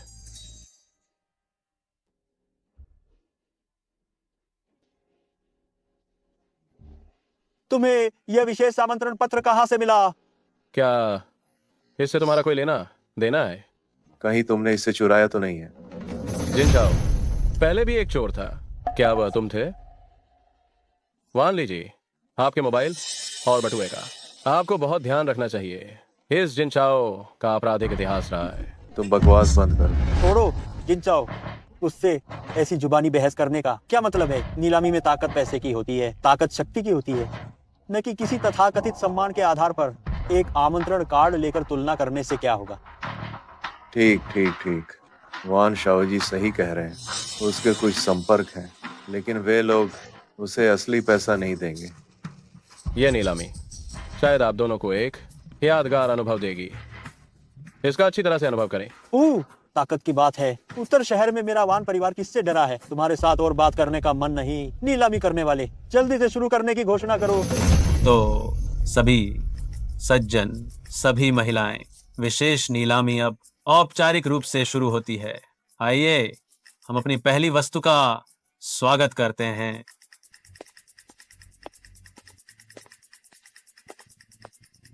यह मिंग राजवंश की गुआनिन मूर्ति है। इसे 100 साल पहले एक गहरी कब्र से निकाला गया था। पहले के समय में यह प्राचीन मिंग राजवंश के राजकुमारों का दफन सामान था। जिसे एक विदेशी धनी व्यापारी ने अधिग्रहित किया था, और अब 100 साल बाद यह अंततः हमारे जियांगचिंग वापस आ गया है। शुरुआती कीमत 30 लाख। हर बोली में कोई सीमा नहीं है, तो शुरू करते हैं। सिर्फ 30 लाख की चीज, इसे लाने की हिम्मत कैसे हुई? एक विशेष नीलामी में नीलामी के लिए घर जमाई, ये शायद वो चीज है जिसे तुम सबसे ज्यादा हासिल कर सकते हो। क्या तुम बोली नहीं लगाओगे? तुम पहले बोली लगाओ, मेरे बाद में लगाने से कोई फर्क नहीं पड़ता। पैसे नहीं है तो नहीं है, किस बात का दिखावा कर रहे हो वान शाओ जी? बस 30 लाख की बोली लगाओ और इसे खरीद लो, ताकि ये बेशर्म आदमी आपकी ताकत देख सके।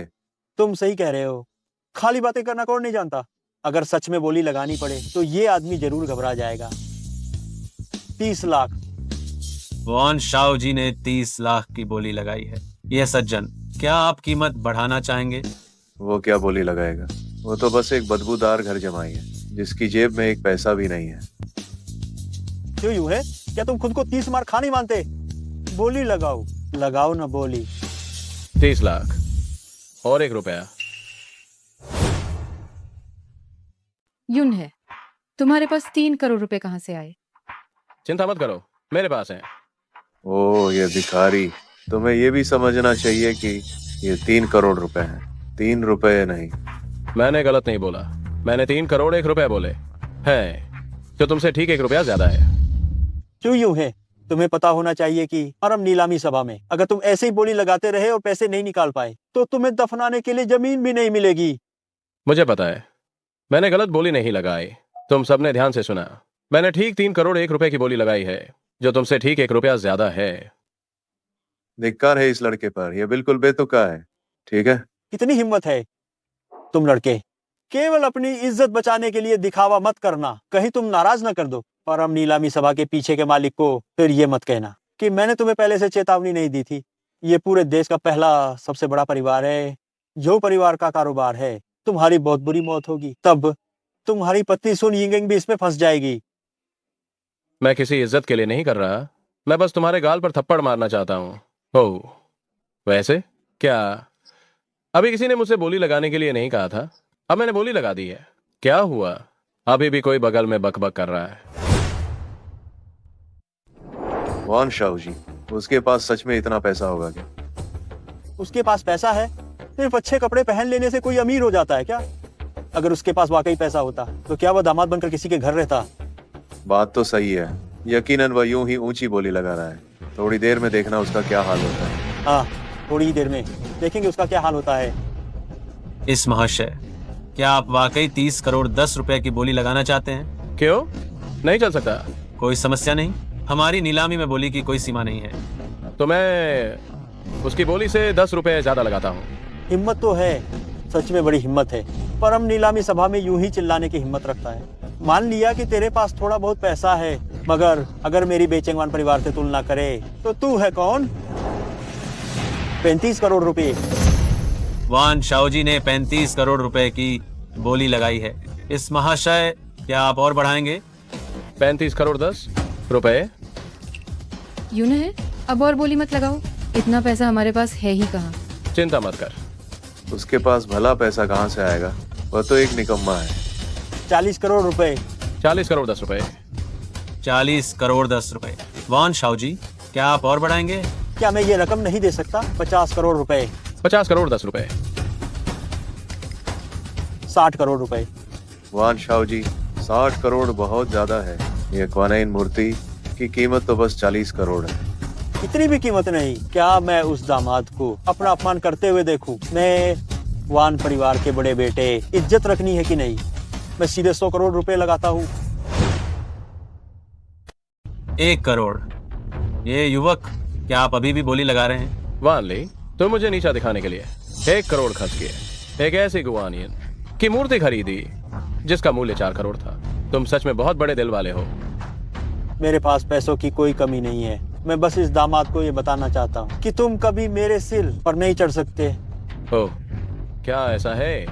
अगर तुम्हें सच में इतनी हिम्मत है तो बोली लगाओ। जैसा तुम चाहो, मैं तुम्हें दिखाऊंगा कि मैं कैसे तुम्हारे सिर पर चढ़ता हूँ और तुम्हें कहीं का नहीं छोड़ता। 1 करोड़ और 1 रुपया। तुम ओह, ये दामाद, तुम सच में बहुत ही हिम्मती हो। छू साहब सच में बहुत ही युवा और होनहार हैं और अत्यंत धनी हैं। वान शाओ जी, क्या आप अभी भी बोली लगाएंगे? बोली? बकवास। ये गुआन यिन की मूर्ति, मैं उसे दे रहा हूँ। पता नहीं अभी किसने बड़ी बड़ी बातें की थी कि मैं कभी उसके सिर पर नहीं चढ़ सकता। अब क्या? नीलामी करने वाले, वो बस एक दामाद है। उसके पास 1 करोड़ की राशि कैसे हो सकती है? मैं तुरंत उसके फंड की जांच करने की मांग करता हूँ ताकि वह नीलामी में बेवजह न चिल्लाए। हाँ, उसकी जांच करो। अगर उसके खाते में 1 करोड़ नहीं है तो उसी समय उसकी टांगे तोड़ दो। छू साहब, अब जिन शाओ और वान शाओ जी दोनों ने सवाल उठाया है, क्या हम आपके फंड की जांच कर सकते हैं? नहीं, यून है पहली बार आया है, उसे नीलामी के नियम नहीं पता। ये उसके पास इतने पैसे नहीं। जांच मत कीजिए यून है, चलो हम जल्दी से चलते हैं। पत्नी, मेरे पास है, मेरे पास ये पैसे हैं। आपके पास इतने पैसे कहाँ से आए? क्या आपको बुखार है? 1 करोड़ कहाँ से आ गए? मैं आपको सब साफ साफ बता दूंगा। नीलामी करता, उसकी पत्नी ने भी कहा है कि उसे नियमों का नहीं पता और उसने गलत बोली लगाई है। अगर वो ऐसे ही चला गया तो आपकी परम नीलामी सभा की इज्जत फिर कहाँ रहेगी? ये 1 करोड़ मैं उसकी तरफ से चुका दूंगी। यून है, चलो हम चलते हैं। परम नीलामी सभा में आकर बस दिखावा करके जाना चाहते हो? ये कैसे हो सकता है? दिखावा? क्या आप पैसे की जांच करना चाहते हैं? इस कार्ड में 1 करोड़ है, आप इसे स्वाइप कर लीजिए। अगर ये स्वाइप नहीं हुआ तो मैं आप सभी के सामने घुटने टेक कर प्रणाम करूंगा।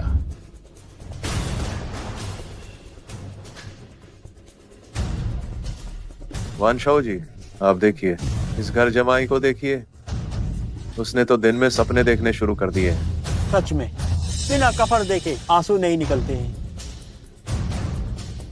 छू साहब, मैंने अभी जांच की है, आपके पैसे में कोई समस्या नहीं है। आप वास्तव में 1 करोड़ चुका सकते हैं। क्या? आप लोगों ने कोई गलती तो नहीं की है? वो सिर्फ एक घर जमाई है। क्या वो 1 करोड़ निकाल सकता है? दोनों साहेब, हमारे सुप्रीम ऑक्शन हाउस से कोई गलती नहीं हो सकती। यह बोली का सामान इन साहेब को मिला है। सुना क्या?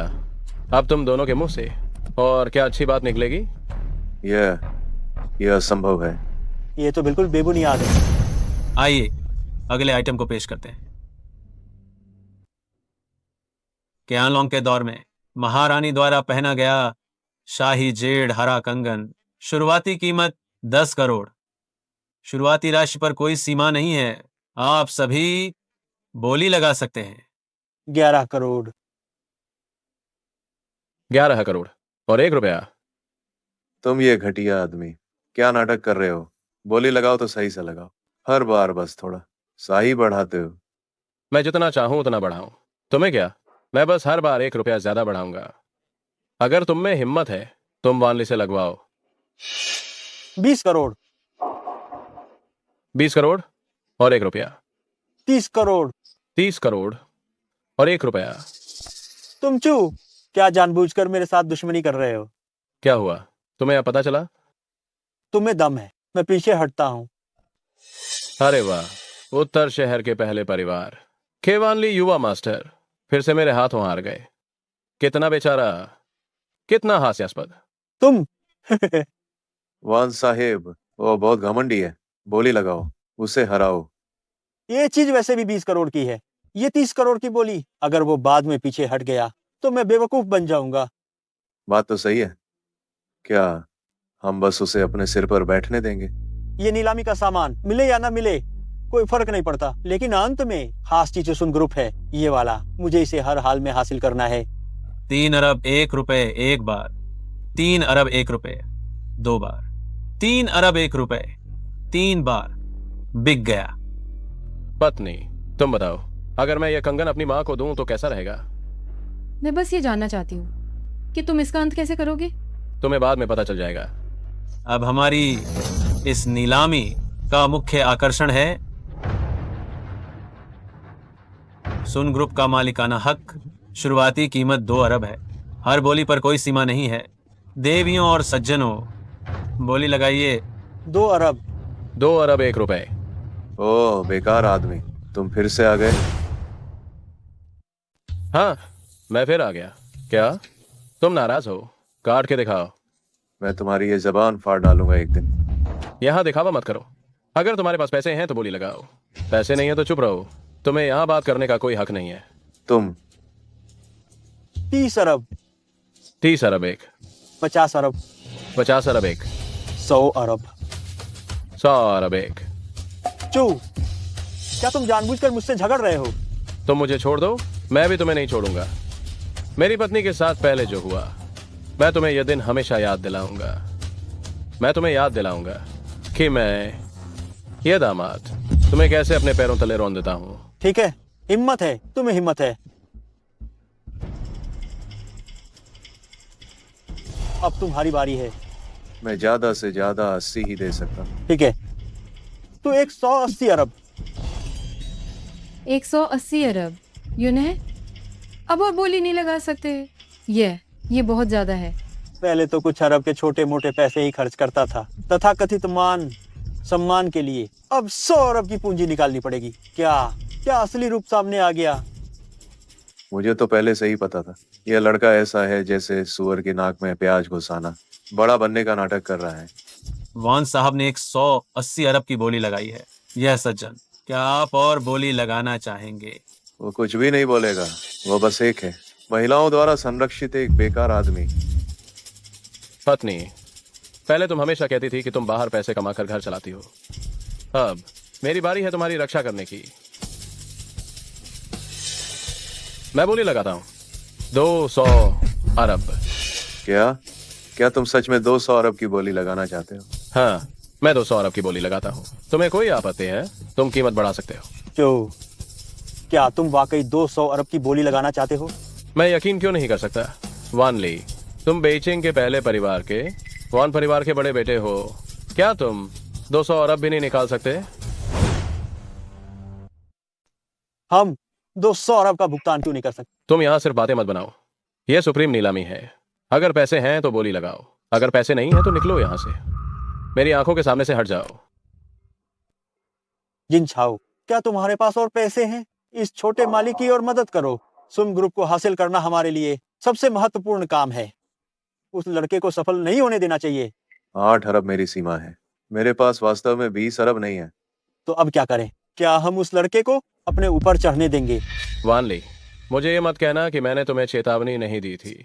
अभी तुमने कहा था तुम मुझे कभी नहीं दोगे तुम्हारे सिर पर चढ़ने, लेकिन यह तीसरी बार है जब मैं तुम्हारे सिर पर चढ़ा हूं। वान दशाओए, क्या तुम सच में इस अपमान को बर्दाश्त कर सकते हो? अच्छा लड़का, तुम्हारी हिम्मत है। ये दुनिया गोल है। अगली बार मैं तुम्हें पछताने पर मजबूर करूंगा। इस दुनिया में जिंदा रहने के लिए कीमत नहीं दे पा रहे हो तो गाली देना शुरू कर दिया है ना? वान ली, मैंने तो सोचा था तुम कोई बड़े आदमी हो। सोचा नहीं था तुम उसी गली के अशिक्षित गुंडे की तरह हो, एक ही स्तर के हो। तुम्हारे साथ बकवास करने का मन नहीं। जिन साहब, हम चलते हैं। जाओ, अलविदा। वान साहब, क्या हम सच में ऐसे ही चले जाएंगे? उस गंदे दामाद ने हम दोनों की इज्जत तार तार कर दी। मैं ये अपमान बर्दाश्त नहीं कर सकता। बर्दाश्त नहीं कर सकते तो क्या कर सकते हो? हमने कभी नहीं सोचा था कि हम दोनों बेचेंगे राजकुमार। एक दामाद के कारण इस हद तक पहुंच जाएंगे। आज से हम दोनों बेचेंगे, ऊपरी तबके में मजाक बन जाएंगे। हम एक ऐसे आदमी से भी नहीं जीत पाए जो किसी के घर पर आश्रित था। उसे थोड़ी देर के लिए खुश होने दो, जब तक सर्वोच्च नीलामी वाले लोग चले जाएंगे। मैं इस नौजवान मालिक को उसकी औकात दिखाऊंगा। हाँ, हमें उसे उसकी औकात दिखानी होगी। छू साहब को बधाई। सुन ग्रुप का मालिकाना हक आपका है। मेरी प्यारी पत्नी, मैंने तुम्हारे लिए सुन ग्रुप वापस ले लिया है। यून है? ये कैसा समय है? तुम मुझसे अभी भी झूठ क्यों बोल रहे हो? पत्नी, मैंने तुमसे झूठ नहीं बोला है। अभी तुम्हारे बारे में मेरे विचार बदल गए हैं। मुझे लगता है कि तुम घर पर घर के काम काज बहुत मेहनत से करते हो। पहले मैं तुम्हें मजबूर नहीं करती, ये मेरी गलती थी। लेकिन तुम अपना चेहरा बचाने के लिए दूसरों को धोखा नहीं दे सकते। मेरी प्यारी पत्नी, ये क्या हो गया है? यून्हे, हमारी शादी को 3 साल हो गए हैं। अगर तुम एक पत्थर भी होते तो भी तुम्हारे सच्चे प्यार से पिघल जाते। मैं तुमसे प्यार करती हूँ। मुझे तुम्हारी ईमानदारी और कोमलता पसंद है, तुम्हारी कड़ी मेहनत और विश्वसनीयता पसंद है।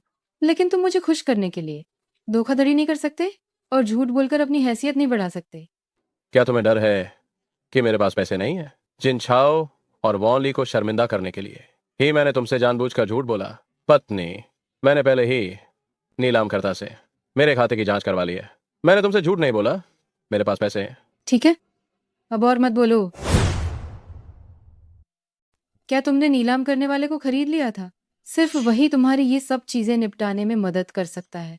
असल में तुम्हारे पास पैसे थे ही नहीं, बस तुमने सबको ये यकीन दिलाया कि तुम बहुत अमीर हो। पत्नी, मैं पतिदेव, दीदी इतनी भौतिकवादी क्यों है? उन्हें लगा कि तुम उन्हें धोखा दे रहे हो। यूं है। वह कौन है? वो तुम्हें पतिदेव क्यों बुला रही है? हो यानर, तुम मुझे पतिदेव मत बुलाओ, मेरी पत्नी यहाँ है। पतिदेव, इसमें ऐसी कौन सी बड़ी बात है? मैं झो यानर जो प्यार करती हूँ उसे खुलकर जताना चाहती हूँ। यून है, मुझे एक स्पष्टीकरण चाहिए। मैं इसे कैसे समझाऊं? पतिदेव, आपको चिंता करने की जरूरत नहीं है, मैं उसे समझाती हूँ। दीदी, युवन है भैया ने आपके साथ 3 साल बिताए, क्या आप उनकी पहचान के बारे में बिल्कुल भी नहीं जानती? मेरे पति की क्या पहचान है, ये मैं खुद जानती हूँ। वह मेरे दादाजी के चुने हुए दामाद हैं। वह मेरे पति हैं। अरे बाप रे, तो ये वाकई अफसोस की बात है। आप जानती हैं कि वह सिर्फ कपड़े धोते और खाना बनाते हैं और हमेशा उन्हें नाकाम मानती रही हैं। तो आपको यूएन है भैया की असली ताकत का अंदाजा नहीं है कि वह कितने शक्तिशाली है। वाह, उनकी क्या ताकत है? वह राष्ट्रीय वैद्य मास्टर का मुखिया है, जियांग प्रांत का सबसे शक्तिशाली दिव्य चिकित्सक। उसे ताई गोल्डन नीडल तकनीक आती है जो मृत को जीवित कर सकती है और हड्डियों में जान डाल सकती है। वह दिव्य चिकित्सक है।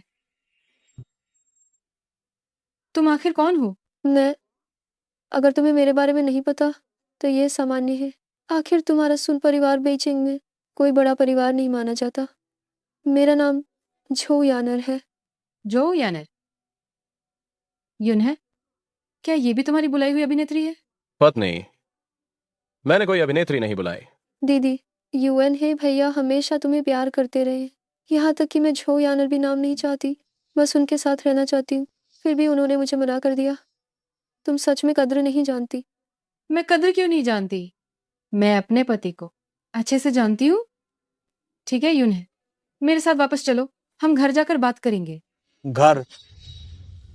तुम अभी भी घर जाना चाहते हो? अरे, ये भिखारी दामाद तो एक अभिनेत्री ले आया था। मैंने सोचा कि वह अभी इतना घमंडी कैसे हो गया, 100 अरब की बोली लगाने की हिम्मत की। ये तो सब नकली निकला। ये दामाद तो बड़ा भाग्यशाली है, इसे 2 खूबसूरत लड़कियां मिली हैं जो इसके लिए लड़ रही है। ये भिखारी दामाद बस एक सुंदर चेहरा ही तो है। अभी उसे इतना मारूंगा कि उसकी माँ भी उसे पहचान नहीं पाएगी। जिन शाह सही कह रहे हैं, आओ मुझ पर हमला करो, उस दामाद की टांगे तोड़ दो। रुक जाओ, दिन दहाड़े क्या तुम सब कुछ अपनी मुट्ठी में करना चाहते हो? तुम ठीक कह रही हो। उत्तर शहर में मैं ही खुदा हूँ, उत्तर शहर में मैं ही कानून हूँ। आओ इस पर हमला करो। आज इस दामाद को अच्छे से सिखाओ कि इंसान कैसे बनता है। तुम क्या करने वाले हो? तुम क्या कर रहे हो? मुझे छोड़ो। ओ बदतमीज, आज तुम कितनी भी कोशिश कर लो, तुम्हें मरना ही होगा। यून है, तुम जल्दी जाओ, मैं उन्हें रोकूंगी।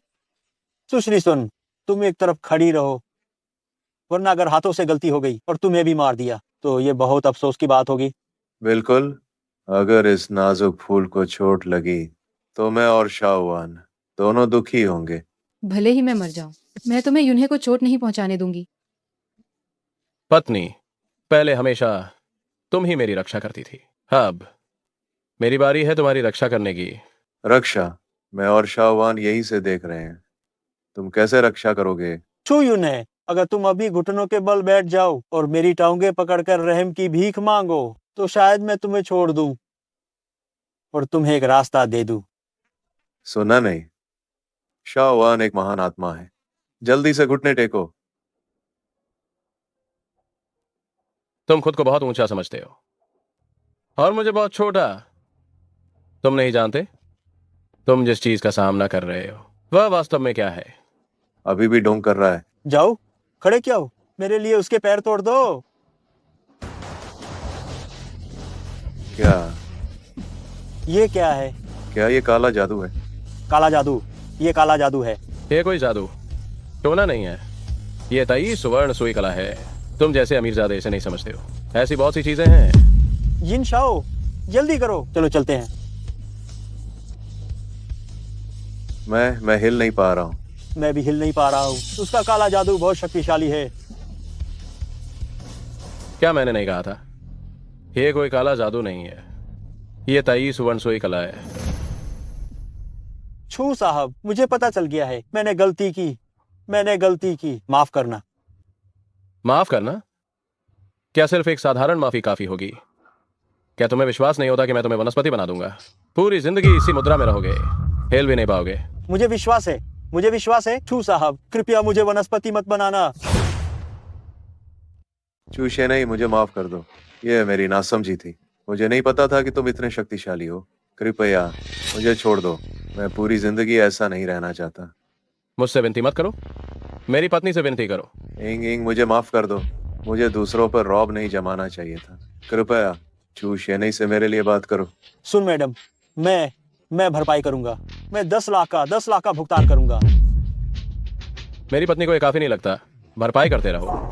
मैं 1 करोड़ का भुगतान करूंगा। 1 करोड़। तो मैं भी भरपाई करूंगा। मैं 50 लाख का भुगतान करूंगा। इतने से पैसों से क्या होगा?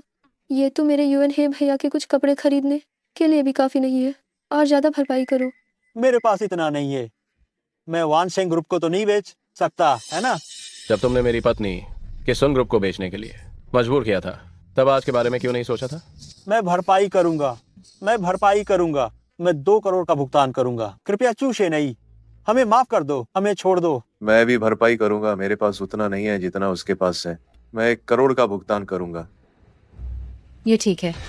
ठीक है, क्योंकि मेरी पत्नी ने तुम्हें माफ कर दिया है तो मैं भी तुम्हें माफ कर देता हूँ। लेकिन इसके बाद मुझे तुम लोगों को फिर से देखना नहीं चाहिए, वरना हो सकता है कि किसी दिन मेरा मूड खराब हो और मैं नाखुश हो जाऊं और तुम लोगों को फिर से कोमा में भेज दूं। हाँ। मैं वादा करता हूँ, मैं चूशे नहीं को देखने के बाद जितना दूर हो सके भाग जाऊंगा।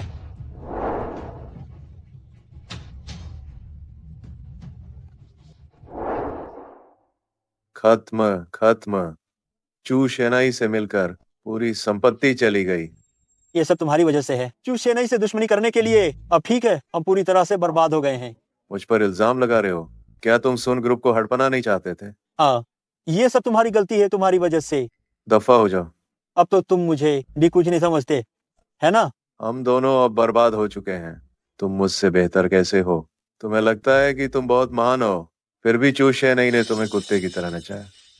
अगर तुमने मुझे नुकसान ना पहुंचाया होता तो मैं तुम्हें बहुत पहले ही पीट चुका होता। मैं तुम्हें बहुत पहले से पसंद नहीं करता था, तो क्या? साले।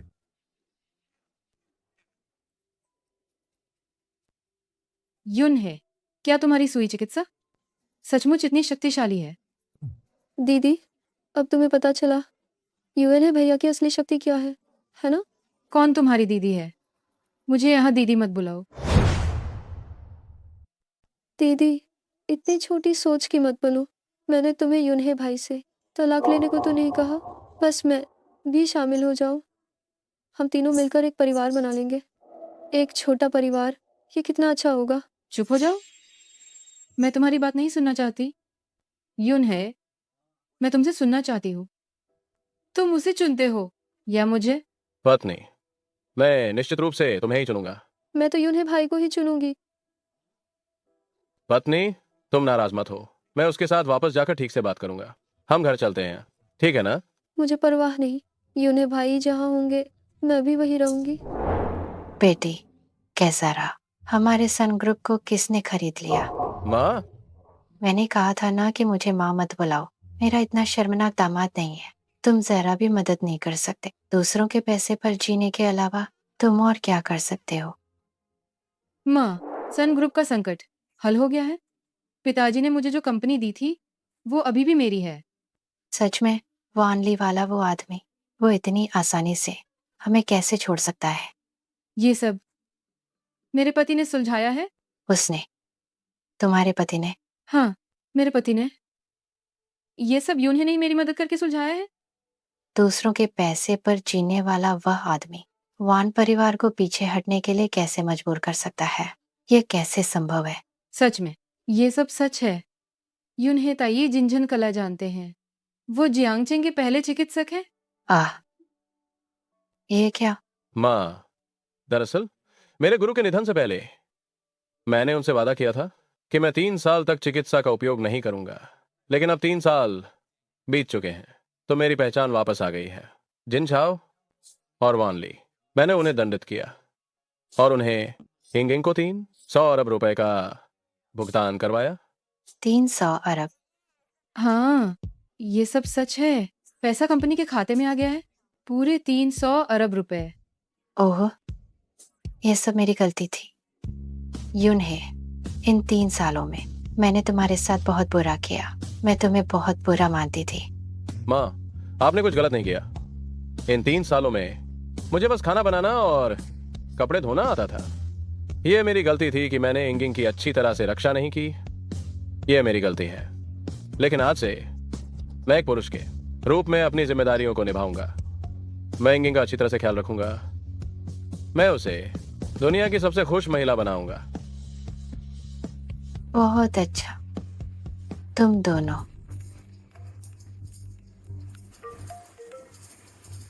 हेलो,